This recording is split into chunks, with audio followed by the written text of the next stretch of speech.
J'aime le cinéma quand il est à la mesure de l'humain et quand il n'est pas cynique, quand il abîme pas les gens qui montrent et qu'au contraire il nous ouvre des petites fenêtres. Mais j'aime aussi les histoires qui sont totalement apolitiques, quoi. Enfin, là, je suis en train de finir un court-métrage. Ça se passe au salon du camping-car. C'est l'histoire de deux frères. Il y a rien de politique là-dedans, mais c'est encore une fois dire je suis un artiste engagé ou un acteur engagé ou je sais pas quoi, ça peut être soit une manière déjà de se limiter dans son regard sur le monde et aussi un fond de commerce, quoi. C'est-à-dire de dire je porte ce costume-là et je me revendique comme tel. Mais est-ce qu'on ne se retrouve pas par force d'un seul coup impliqué dans une... je pense par exemple à Hippocrate, évidemment le film pour beaucoup de personnes qui travaillent dans le corps médical, ton personnage ou ce que dit le film est devenu essentiel, il dit voilà un film qui montre vraiment qui on est, donc est-ce qu'on n'est pas rattrapé par ça de toute façon? Je pense pas qu'on soit rattrapé par ça si soi-même on n'en fait pas un fonds de commerce. J'ai aimé pendant la promotion d'Hippocrate que présenter ce film, ça aide à parler de ce sort des médecins étrangers, à parler des conditions de l'hôpital. Ma mère était infirmière, enfin, puis je suis un citoyen comme tous les autres qui a un lien avec l'hôpital. Mais c'est autre chose que de dire je fais que des films qui ont un message, je suis là pour divulguer un message. Par contre, je pense que quand on raconte une histoire, quelle qu'elle soit, avec sincérité, il y a une forme d'engagement humain qui transparaît. Et je préfère que les autres, à la rigueur, au regard de quelques films, disent on voit qu'il y a un fil directeur qui est peut-être une forme d'engagement ou quoi, que moi de le revendiquer. Une autre question. Oui. Merci. Bonsoir Reda. Bonsoir. Il y a quelques jours, vous avez reçu un César pour Hippocrate. C'est juste? Parce que j'ai un petit trou de mémoire. Ouais. C'est pour un meilleur second rôle, meilleur acteur? Second rôle. D'accord. Ouais. Alors juste une question. Les jours qui ont suivi ce César, ou même le lendemain, est-ce que votre vie a changé? Je parle du regard des autres. Est-ce qu'il y a des réalisateurs qui vous ont jamais appelé, qui commencent à vous appeler? Est-ce que la tête enfle? Voilà. Quel est l'avis d'un acteur qui a reçu un César? Le lendemain, je parle. Est-ce qu'elle a changé elle a changé ou non? Alors, merci. Pas de problème.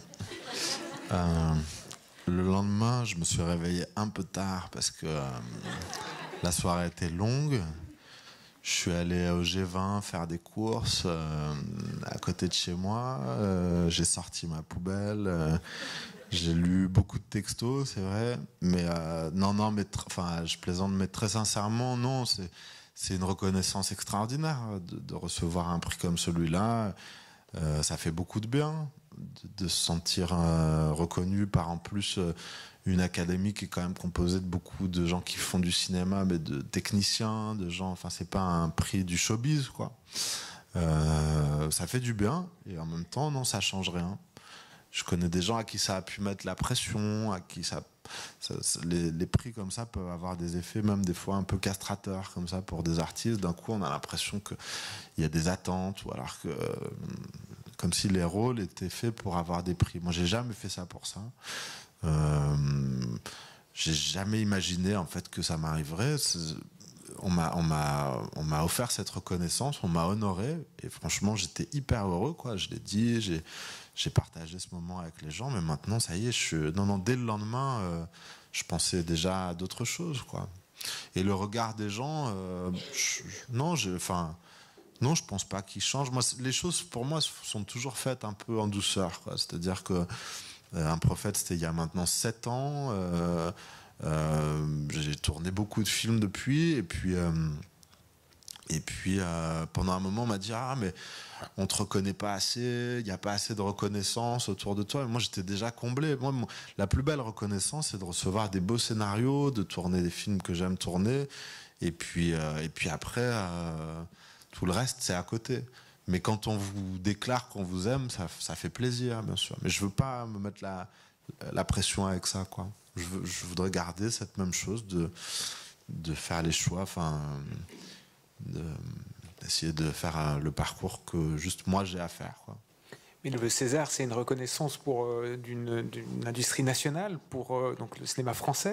Ouais. Est-ce que tu as l'impression d'appartenir au cinéma français ou est-ce que tu as l'impression que c'est plus large que ça? Parce que quand on voyait dans la liste des nominés, on disait ce serait super qu'il l'ait, mais j'ai l'impression que c'était presque moins important pour toi que pour d'autres, d'une certaine façon, de l'avoir ou pas, parce qu'on se disait, mais il est un petit peu au-delà de ça. Est-ce que c'est un sentiment que tu as ou pas du tout? Pas au-delà de la reconnaissance, mais de se dire, de toute façon, sa carrière, elle se joue pas qu'en France, elle n'est pas que là, elle se joue autre part.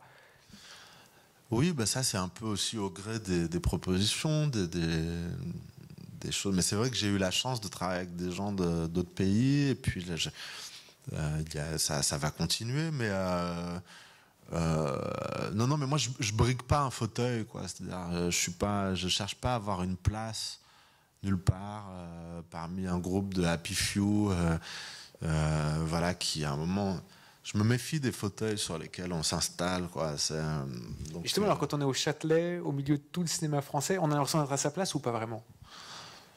Bah oui, moi là j'avais l'impression d'être à ma place. J'ai beaucoup d'amis aussi dans ce monde du cinéma. Le monde du cinéma français, il y a plein de gens qui le pratiquent différemment, ce sport, en fait. Et donc il n'y a pas une famille du cinéma, ça évidemment c'est une illusion. Enfin, et en même temps, je dirais pas qu'il n'y a pas des familles qui se font et des communautés de gens et des reconnaissances mutuelles avec d'autres gens, quoi. Donc moi j'étais avec les personnes que j'aime, avec les personnes avec qui j'étais content d'être.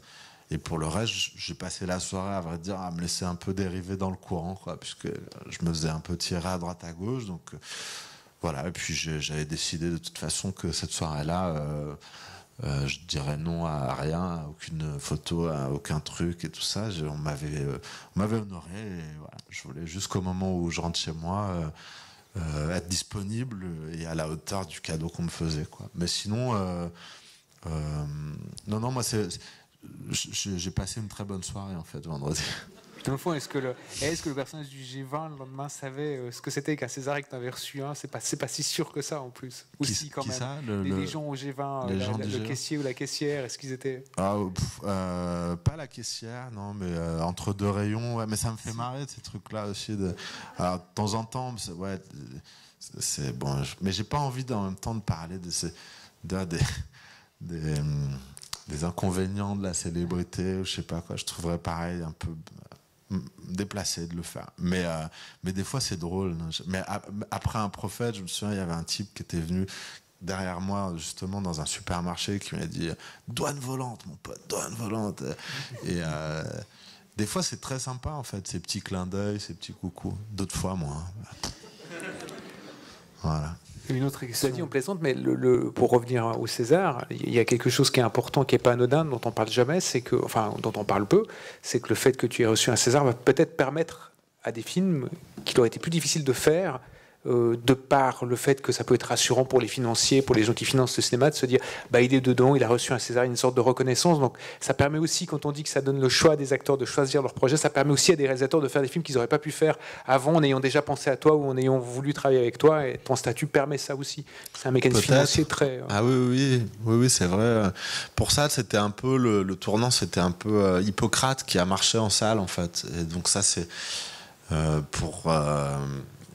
on parlait du fait qu'il y a plein de familles, il y a aussi plein de modes de production différents au cinéma. Et puis, à un moment, je me suis heurté un peu à cette chose sur des plus gros films où de temps en temps, des gros distributeurs disaient « Ouais, mais bon, c'est une figure émergente, mais bon, combien il a fait en entrée ?» Enfin, il y a des gens qui font du marketing, qui regardent concrètement, pas votre jeu, pas votre travail, mais combien d'entrées vous avez fait, quoi. Et le fait de faire un succès public avec Hippocrate qui a fait presque 1 million d'entrées, ça a amené de la confiance. Sûrement le César aussi amènera de la confiance. Et après, oui, effectivement, c'est à moi de trouver un équilibre entre des belles choses bien produites qu'on me propose et qui sont déjà assez solides, et puis de continuer de lire des choses. Et en fait, il y a une chose quand même qui me tient à cœur, c'est que de ne pas passer à côté des rencontres importantes et du talent, et d'essayer d'avoir un certain flair pour lire un scénario qui vient de nulle part. Je pense à Qui vive, par exemple, qui est un film que j'ai sorti en France là novembre, je crois, et qui m'avait été envoyé de nulle part, quoi, d'une réalisatrice que j'avais rencontrée comme assistante caméra. Et il n'y avait aucune production. Et puis j'ai dit ok, on va le faire. On a parlé du scénario, on s'est mis d'accord et tout. Et puis après, le film s'est fait, sans beaucoup d'argent non plus, mais ouais, c'est assez stimulant d'aller trouver des nouveaux réalisateurs, des nouvelles histoires, des nouvelles choses.